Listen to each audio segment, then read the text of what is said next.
अस्सलाम वालेकुम नाजरीन, एक नए व्लॉग के साथ आपकी खिदमत में हाजिर हैं। नाजरीन, सबसे पहले तो हमारी माजरत कबूल करें कि वीडियो काफ़ी ताख़ीर से अपलोड कर रहे हैं और उसकी बुनियादी वजह यही है कि आज सारा दिन सुप्रीम कोर्ट ऑफ पाकिस्तान में ही मसरूफ़ रहे और उसके बाद चैनल के लिए रिपोर्टिंग करते करते अब जाकर फुर्सत मिली है वीडियो रिकॉर्ड करने की।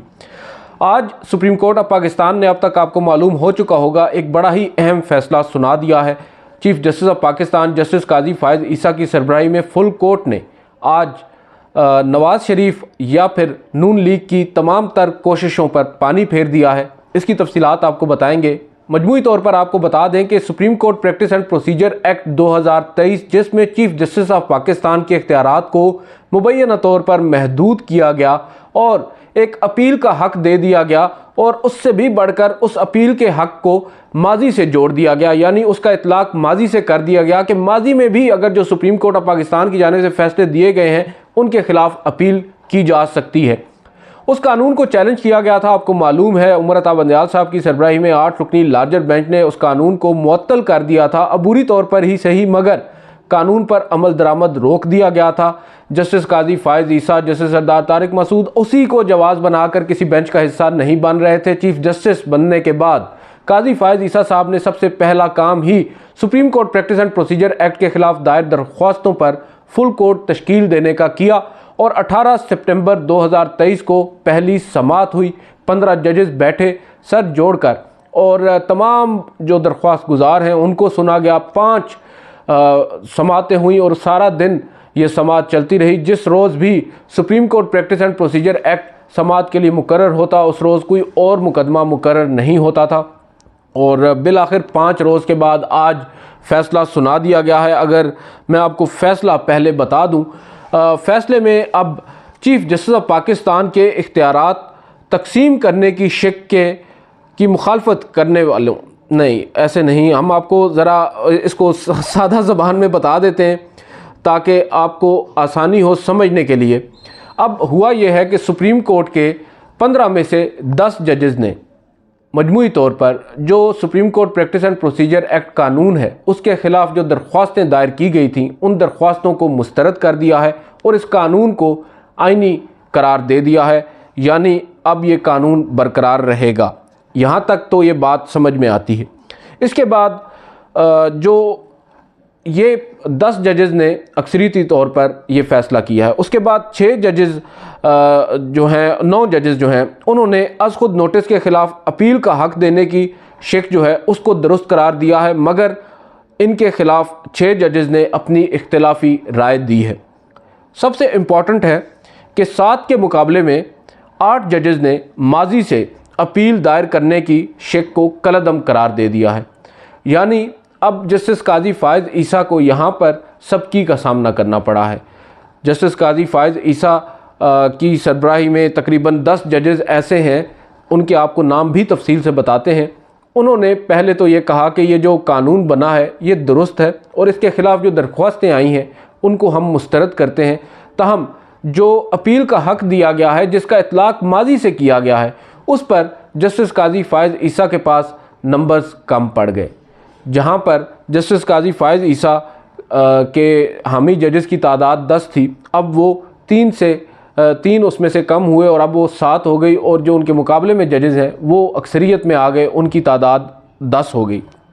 तो ये बेसिकली हुआ ये है कि अगर मैं आपको नाम बताऊं, justice Qazi Faez Isa, justice Sardar Tariq Masood, justice Mansoor Ali Shah, justice Muhammad Ali Mazhar, justice Yahya Afridi, justice Athar Minallah और दूसरी जानिब justice Aminuddin Khan, justice Jamal Khan Mandokhail, justice Hasan Azhar Rizvi और जस्टिस मुसरत हलाली।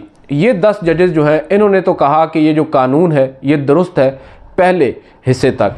जहाँ तक मामला आया है अपील का, तो अपील के हक़ पर इन जजेस में कुछ आप कह सकते हैं कि जजेस टूटे और सबसे पहले जो इख्तिलाफ़ किया जो सिर्फ अपील का हक़ देने से मुताल्लिक़ है, माजी से इतलाक़ की बात मैं नहीं कर रहा, जो अपील का हक़ दिया गया है 184(3) के केसेस में, उसमें जस्टिस याह्या अफरीदी जो हैं वो जस्टिस एजाज़ुल एहसन के कैंप में चले गए और उन्होंने भी कहा कि अपील का हक़ नहीं बनता।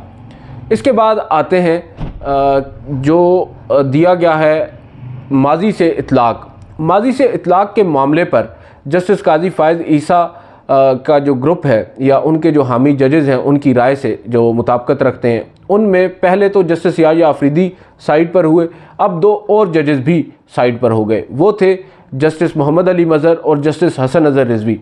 इन तीन जजेज़ जस्टिस याह्या अफरीदी, जस्टिस मोहम्मद अली मज़हर और जस्टिस हसन नज़र रिज़वी ने जो माजी से इतलाक़ का कहा गया इस कानून के मुताबिक उसकी मुखालफत कर दी, और यूँ जो अक्सरियत थी जस्टिस काजी फ़ाइज़ ईसा की वो अक़लियत में बदल गई, और अब तादाद जो है दूसरी जानिब वो पहले जहाँ पर 5 थी अब 8 हो गई, और दूसरे जस्टिस काजी फ़ाइज़ ईसा के पास सिर्फ 7 नंबर बाकी बचे।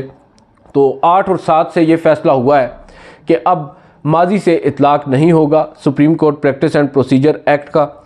और इसकी एक जो सबसे बड़ी चीज़ है वो ये है कि ये तासुर कायम किया गया कि नवाज़ शरीफ हों, जहांगीर तरीन हो या दीगर कई अहम रहनुमा जिनके ख़िलाफ़ बड़े फ़ैसले दिए गए सुप्रीम कोर्ट की जानिब से, अब वो भी अपील दायर कर सकेंगे और अपने ख़िलाफ़ जो फ़ैसले हैं उनको रिवर्स करवा सकेंगे, या कम अज़ कम कोशिश उस हवाले से कर सकेंगे, क्योंकि अब एक नया फ्रेश बेंच बैठेगा। जो माजी में फ़ैसला दे चुके हैं जजेज़ वो शामिल नहीं होंगे। वो ख्वाहिश अब उनकी दम तोड़ चुकी है। जो सुप्रीम कोर्ट है उसने, जो सुप्रीम कोर्ट की अक्सरियत है उसने इस पर रोक लगा दी है। आज जब अदालत ने समाअत मुकम्मल की, पहले मैं आपको थोड़ा सा उसका अहवाल बता दूं। आज attorney general of Pakistan Mansoor Usman Awan ने सारा दिन अपने दलाइल दिए। तकरीबन 11:30 बजे उनके दलाइल शुरू हुए और तकरीबन आप कह सकते हैं कि शाम 4 बजे तक उनके दलाइल जारी रहे। बीच में एक आधे घंटे की ब्रेक हुई और 4:07 पर सुप्रीम कोर्ट ने फ़ैसला महफूज कर लिया।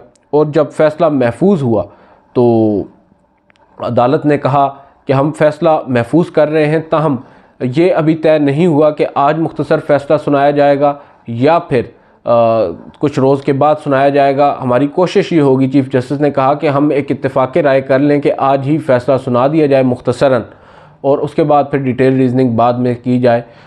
कुछ देर के बाद कमरा अदालत नंबर 1 के अंदर अदालती अमले की जानिब से यह ऐलान किया गया कि 5:30 बजे फ़ैसला सुनाया जाएगा। 5:30 हुए, फ़ैसला ना सुनाया गया।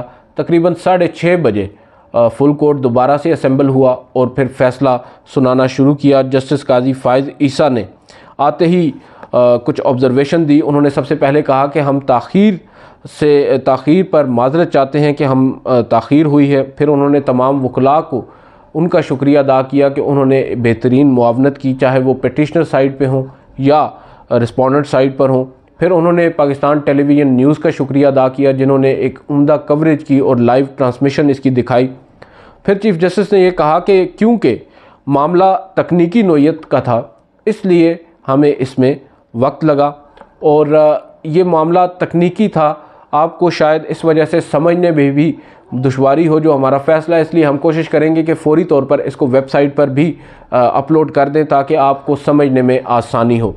फिर उन्होंने फ़ैसला पढ़कर सुनाना शुरू किया और ये बताया कि जो तफसीली वजूहात हैं वो बाद में जारी की जाएंगी, यानी एक डिटेल्ड रीजनिंग, इस फ़ैसले की डिटेल्ड जजमेंट वो बाद में आएगी। फिर ये बताया कि फ़ैसला 10-5 के तनासब से आया है। जहाँ तक मामला है दरख्वास्तों के ऊपर के, ये दरख्वास्तें आया एक्सेप्ट की जाती हैं या मुस्तरद की जाती हैं। अदालत के 10 जजेज़ ने इसको दरख्वास्तों को मुस्तरद कर दिया और इस कानून को दुरुस्त करार दे दिया, कानूनी करार दे दिया। उसके बाद जो अदालत है उसने माजी से इतलाक़ के ऊपर बता दिया, जैसा कि मैंने पहले आपको बताया है कि माजी से जो इतलाक़ है उसको अब अदालत ने कलअदम करार दे दिया है। इस कानून का इतलाक़ अब माजी से नहीं होगा, और जो अपीलें पहले लोग सोच रहे थे, नवाज़ शरीफ समेत मुख्तलिफ़ लोगों के हवाले से बात हो रही थी कि वो अपीलें दायर कर सकेंगे, अब वो नहीं कर सकेंगे। अगर मैं आपको बताऊं माजी से इतलाक़ के हक़ में राय किसने दी है तो उन जजेस के नाम है chief justice Qazi Faez Isa, justice Sardar Tariq Masood, justice Mansoor Ali Shah, justice Aminuddin Khan, justice Jamal Khan Mandokhail, justice Athar Minallah और जस्टिस मुसरत हलाली। अब इनका आप कह सकते हैं कि एक इख्तिलाफ़ी फ़ैसला है, ये इख्तिलाफ़ कर रहे हैं।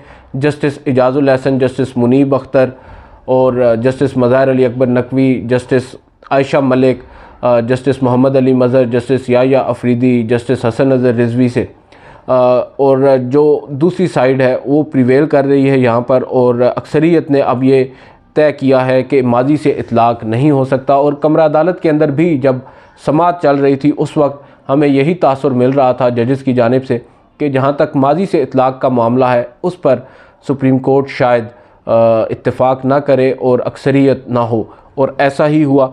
लेकिन जहाँ तक बात है चीफ़ जस्टिस के इख्तियारात को महदूद करने की, तो वो अदालत ने अब मंजूर कर लिया है। और सबसे अहम चीज़ ये है कि अब सुप्रीम कोर्ट ने पार्लिमान के लिए एक दरवाज़ा खोल दिया है कि पार्लिमान अब सुप्रीम कोर्ट को भी डिक्टेट कर सकती है। आइंदा एक रास्ता बना दिया गया है कि सुप्रीम कोर्ट के प्रैक्टिस एंड प्रोसीजर के ऊपर कानून साजी पार्लियामेंट कर सकेगी। यहाँ पर एक चीज़ बड़ी अच्छी हुई है कि माजी में master of the roster chief justice हुआ करते थे, और चीफ़ जस्टिस का ये इख्तियार था कि वो जिस बेंच को चाहें तश्कील दें, जो सा मुकदमा चाहे उसको समाअत के लिए मुकर्रर करें, जिस मामले पर चाहें अस खुद नोटिस लें। अब ऐसा नहीं होगा। अब चीफ़ जस्टिस होंगे, जस्टिस सरदार तारिक मसूद होंगे और जस्टिस एजाजुल एहसन होंगे। ये तीनों जजेस जब मिल बैठेंगे और फिर डिसाइड करेंगे कि कौन सा बेंच कौन सा मुकदमा सुनेगा और कौन सा मुकदमा समाअत के लिए मुकर्रर होना है। और उसके ऊपर न सिर्फ ये कहा गया है कि तीनों जजेस जो हैं मिलकर, अगर जब तक तीनों मुत्तफिक नहीं होंगे फ़ैसला नहीं होगा, ये 2-1 से भी फ़ैसला हो सकता है। यानी 2 जजेस अगर कहें कि ये बेंच बनाना है तो एक जज की राय वहाँ पर इख्तिलाफी तस्वुर होगी और उसके बावजूद ये बेंच तश्कील पा जाएगा। अब जहाँ तक इस फ़ैसले का ताल्लुक़ है वो हमने आपको बता दिया। आज की समाअत में कुछ अहम ऑब्ज़र्वेशंस आई हैं, वो मैं आपको बता देता हूँ। 2-3 चीज़ें हैं मेन जो आज की दरख्वास्तों पर, आज की जो समाअत थी उसके ऊपर काफ़ी कुछ हुआ, वो मैं आपको नेक्स्ट वीडियो में बता दूँगा। इस वीडियो में आपको ये बता दूँ कि आज chief justice of Pakistan justice Qazi Faez Isa की जानिब से कुछ अहम रिमार्क्स आए हैं। उन्होंने कहा है कि एक इदारे को दूसरे इदारे की इज़्ज़त करनी चाहिए। यहाँ पर वो सुप्रीम कोर्ट और पार्लियामेंट की बात कर रहे हैं। उन्होंने कहा कि मेरा ख़्याल है पार्लियामेंट ने सुप्रीम कोर्ट को इज़्ज़त दी है। एक मशहूर कहावत है, जियो और जीने दो।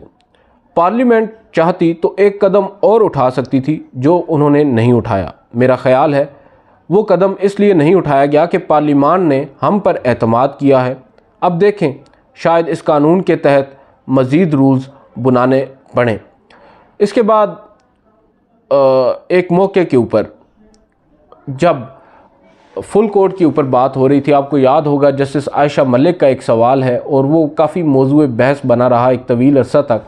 उसके ऊपर आज दौरान समाअत एक मौके पर जब जस्टिस आयशा मलिक, जस्टिस एजाजुल एहसन और जस्टिस मुनीब अख्तर जो हैं वो फुल कोर्ट के फ़ैसले के ख़िलाफ़ अपील के हक़ पर सवालात उठा रहे थे, तो chief justice of Pakistan justice Qazi Faez Isa बोले कि फ़ुल कोर्ट तश्कील देने की अपनी गलती का मैं एतराफ़ करता हूँ।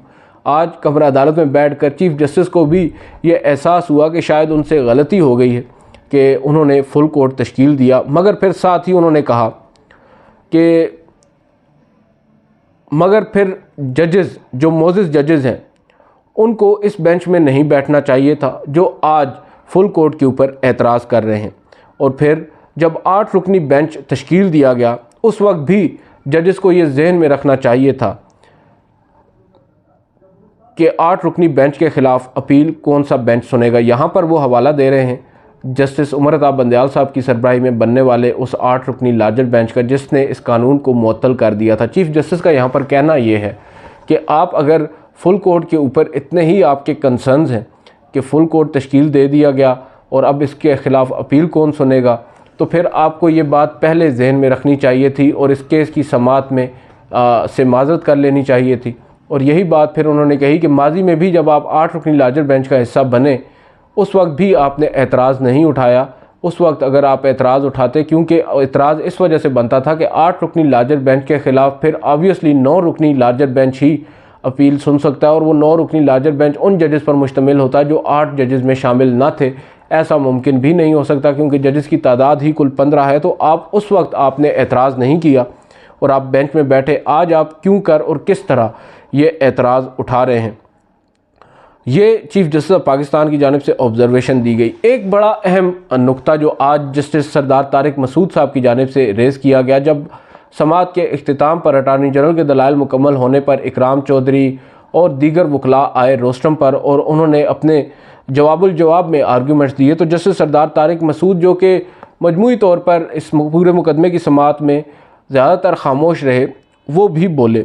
उन्होंने वकला से मुकालमा करते हुए कहा कि वो वकला जो हमेशा मुतलकुल अनानियत या डिक्टेटरशिप के ख़िलाफ़ सड़कों पर निकलते रहे, अब जबकि पहली दफ़ा कानून बनाकर पार्लिमान ने मार्शल लॉ का रास्ता जो है वो रोका है, तो आप क्यों उसकी मुखालफत कर रहे हैं। उन्होंने कहा कि माजी में सुप्रीम कोर्ट ने आर्टिकल 184(3) का इख्तियार इस्तेमाल करते हुए मार्शल लॉ की तौसीक की। पार्लियामेंट ने मार्शल लॉ को रोकने के लिए ये कानून बनाया है। 4 मरतबा इस मुल्क पर जुल्म किया गया, आखिरी दफ़ा परवेज़ मुशर्रफ ने जुल्म किया। यहाँ पर उनके कहने का मकसद ये था कि माजी में जब भी डिक्टेटरशिप आती है तो चीफ़ जस्टिस ऑफ पाकिस्तान के पास इख्तियार होता है बेंच की तश्कील का, तो चीफ़ जस्टिस जो होता है उस वक्त अपनी मर्ज़ी से एक ऐसा बेंच बनाता है जो डिक्टेटरशिप या आमरीत या जो मार्शल लॉ है उसकी तौसीक कर देता है और फिर हम सड़कों पर निकलते हैं।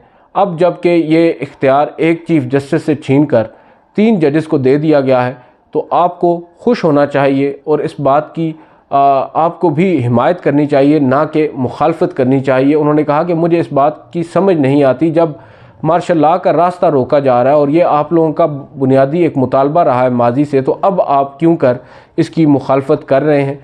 बहरहाल अब अदालत ने फाइनली यही हुआ है कि इस कानून को बरकरार रखा है।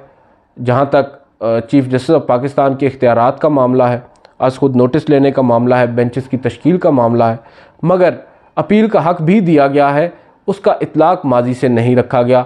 ये एक आप कह सकते हैं कि एक पॉजिटिव चीज़ है और इससे अंदाज़ा होता है कि अदलिया में भी किस हद तक तशवीश थी इस मामले को लेकर।